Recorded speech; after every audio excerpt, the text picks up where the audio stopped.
How to see videos that you watched on TikTok. Hello everybody and welcome to this video where I'm going to show you exactly how to watch the videos that you watched on TikTok before.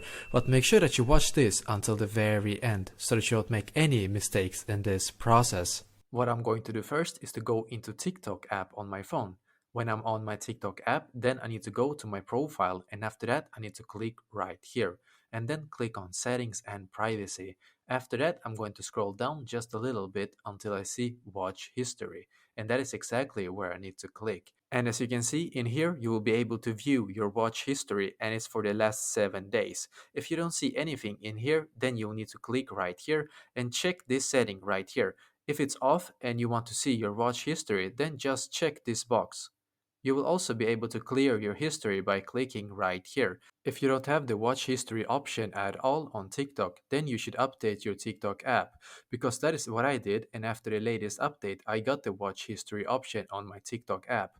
If this helped you out, then I would appreciate if you could leave a like on this video, comment if you have any questions, and I will do my very best to try to help you. And also don't forget to subscribe to my channel, because I'm doing these kind of helpful videos every day. Thank you for watching and have an awesome day.